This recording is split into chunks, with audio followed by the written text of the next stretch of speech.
Now joining me on the main stage is Tejas Rao, Managing Director, Global 5G Offering Lead Network Services at Accenture. And today he's going to give us his outlook and Accenture's outlook on key findings on the report on how 5G will help reduce down our carbon emissions. So with that, I'll turn it over to you, Tejas, and good luck, sir. Appreciate the time, Robert. As you said, Accenture has been a strong collaborator in partnership with CWTA to really focus in on how do we help accelerate 5G technologies in Canada.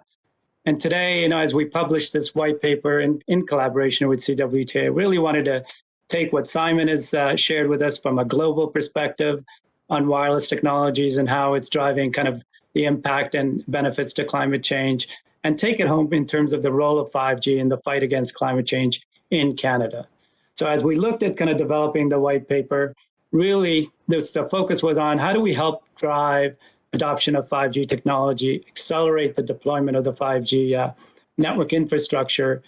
We know that Canada is committed to reducing its greenhouse emissions by 30% from the 2005 levels by 2030. And looking at 5G, how do we think 5G can help along two dimensions, right? One is the actual investments that carriers are making in deploying the network. And so how does 5G from a technology perspective, allowing network operators to be more energy efficient per unit of data transmission with respect to kind of supporting the wireless network?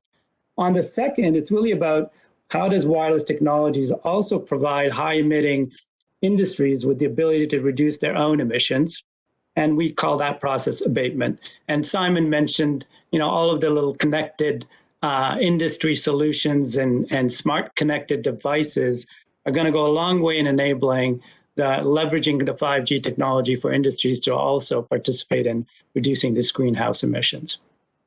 So we set out in the paper to really focus in on those two dimensions. And as we think about 5G from a next evolution of technology, we talked a lot about the increase in data demand. Simon mentioned it in his talk as well. If you look at what's happening from a data perspective in terms of data growth, 2014 to 2018, we've seen a 26% CAGR in how much data is being consumed by the average Canadian subscriber. And when we look at that, we recognize that, today that's on 4G technology. And there are a lot of things that 5G can do to help improve and support the future data growth. So when we think about the results of 5G being substantially more energy efficient, despite this increase in volume and traffic on the network, it's predicted 5G will support a 1,000-fold traffic increase in the next 10 years. And how is it going to do that? And we look at kind of some of the enabling technologies in 5G, and we start to realize that there are inherent architectural things that 5G has done to help drive energy efficiency. One is the concept of network function virtualization and software-defined networks. What do I mean by that? That's really the enablement of letting the wireless network become more cloud native in its architecture. And by that, it allows it to have more control to enable the scaling up of resources, whether it's compute or storage, as the traffic demands increase or decrease. And so it gives us more real-time control over the end-to-end network, which allows us to kind of manage the energy utilization more efficiently. Second, the 5G new radio that's been introduced as part of the 3GPP standards has features enabled within the radio and the base station architecture to say that we can start to think about, smart sleep cycles. And so one contribution is the ability for sites to enter a sleep mode based on kind of current traffic, which allows it to kind of reduce its energy consumption. Other technologies that we see 5G getting enabled is massive MIMO. And massive MIMO is really about the use of arrays and many more antennas at the base station, which makes the efficiency in terms of data transmission more efficient. And that's by using parallel streams of data transmissions to really achieve the data growth, but making it more energy efficient when we think about the amount of data that each cell site is supporting in terms of transmission. And lastly, as we think about the additional spectrum that we're allocating to deploy 5G, whether that's millimeter wave spectrum, allowing us to kind of deploy smaller cells that have lower power utilization to really drive more, not only the densification of the network, but allow us to kind of enable all of the 5G use cases that we know will drive not only innovation and growth in the economy and GDP, as we talked about, but also enabling all the vertical industries to start to kind of leverage the capabilities of the 5G network to reduce their own energy consumption. And lastly, as we think about the 5G network, it's typically a 5 to 7 year cycle time for us to kind of get all of the 5G technologies deployed across our national country. And so, without any 5G rollout, the paper looked at, is there efficiencies within 4G? And then what's the incremental benefit if we were to roll out 5G? And you can see that the accelerated kind of deployment of the 5G network could save up to 10 million tons of CO2 over 10 years compared to having no 5G rollout due to just efficiencies with the 4G technology. When we think about the second dimension, of the 5G benefits, we kind of start to look at what are the 5G applications that will enable further abatement. Our modeling shows significant potential benefits related to vertical industries leveraging the 5G technology. We suggest that, incrementally, as we think about all of the different 5G use cases industries, there's an incremental 6 to 12 million tons of CO2 abatement across 6 use case categories. This is 23% of Canada's emission reduction targets. And as we look at all the different industries, whether it's smart working and living and health, a lot of the things that we've been enabled with in this COVID-19 environment is people working from home. What do we think the benefits of leveraging wireless technologies and connected technologies could be? Smart transport in cities, smart agriculture, smart buildings. We've focused a lot of these benefits on previous white papers around what 5G use cases with smart cities could do for Canada. But in the context of helping with the carbon emissions and reduction of carbon emissions, let's take a look at some of these kind of use case categories. Specifically, as we think about some of these groundbreaking 5G applications, we look at connected living, working, and health, right? As we look at this virtual kind of conference that we're conducting, typically we would have done this in Ottawa, right? We would have come into a conference center. So when you think about the number of conferences that are going on in Canada, and as we look at in this current environment, an average of 1,000 person 3-day event emits about 530 metric tons of CO2. In March, we saw that a large portion of Canada moved, 39% of Canadians were starting to work from home. Combining wireless technologies with these kind of events really does have a significant impact in driving the reduction and getting to our climate emission kind of goals. You think about use cases like virtual reality for conferences, telepresence collaboration, AR, VR, just going and looking at the number of conferences that Canadians have, there's a cumulative 7,000 metric tons of CO2 over 5 years by moving at least 5 to 15% of these attendance into a virtual environment. So we're already starting to see the benefits of us not only working from home, but also starting to reduce our overall travel within the country. And then how does 5G enable that? So, additionally, as we think about working from home, reducing our commute times, you start to think about a 10% reduction in traffic congestion.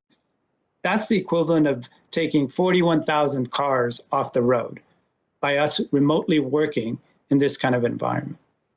Significant benefits associated with some of these types of solutions. When we think about connected infrastructure, in 2018, 82% of the meters in Canada were smart meters, which means that it gives us real-time access to these meters to be able to do demand supply management in more real time. the electricity sector in Canada accounted for 10.3% of our emissions. Buildings were another 12% of our emissions. So by providing more massive IoT types of sensors connected to not only buildings, but to the smart grid and the smart meters, and creating smart buildings and monitoring real-time the HVAC and the lighting and the control systems into the connected grid, gives us massive savings in terms of how we can drive the climate change impacts and drive the emissions reductions that we're looking for. Lastly, as we look at connected transport, we recognize the innovation in 5G is going to come over a number of years.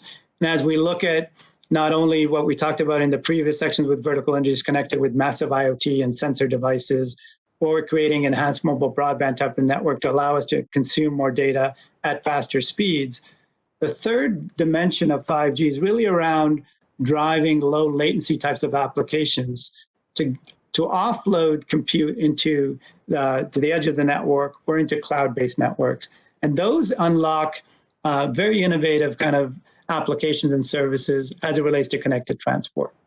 We talked in previous white papers about the benefits of having cars drive closer together, leveraging connected cars, leveraging the concept of platooning, which drives a reduction in CO2 emissions by at least 16%, by allowing cars to kind of travel in highways in closer distances, and allows kind of 8% for the lead vehicle. So getting these kind of communication, whether it's vehicle-to-vehicle communication, vehicle-to-infrastructure communication, or ultimately connecting into a 5G network, the combination of all of those capabilities will drive this connected transportation into the next evolution of autonomous car and autonomous vehicles.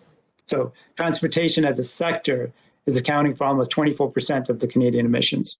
So when we group all of these three segments together, that's 70% of the industry that can be leveraged with innovative 5G use cases, whether we're talking about connected traffic lights, we're talking about vehicle platooning, we're talking about electrical cars and increasing the number of electrical vehicles in Canada. All of those are going to be drivers in helping us get to our committed climate change actions by 2030.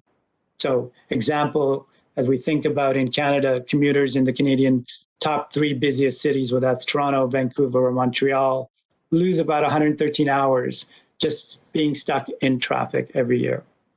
And leveraging some of these connected technologies and helping us drive kind of more efficiency in the transportation networks, allowing us to reduce that commute time, translates into about 11.3 hours per year that we could be saving average Canadians by reducing this congestion by up to 10%. So in summary, I mean, one of the things that we love collaborating and working with CWTA is, we both have a passion for driving this infrastructure, the next generation evolution of 5G.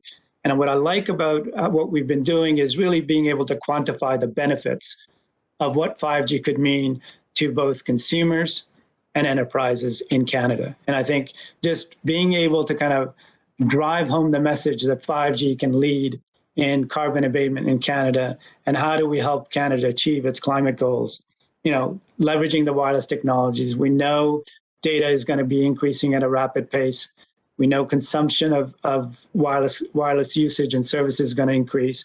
But deploying the new technologies of 5G is really going to help drive this 10 million tons of CO2 reductions, right? That's roughly equivalent of 15 million passengers flying between Toronto and Vancouver. Again, we also talked about the enablement of abatement of industries, right? 48 to 54 million tons of CO2 reduction, just as we talk about those 6 categories of use cases that we talked about in the vertical industries that could be leveraging 5G technologies.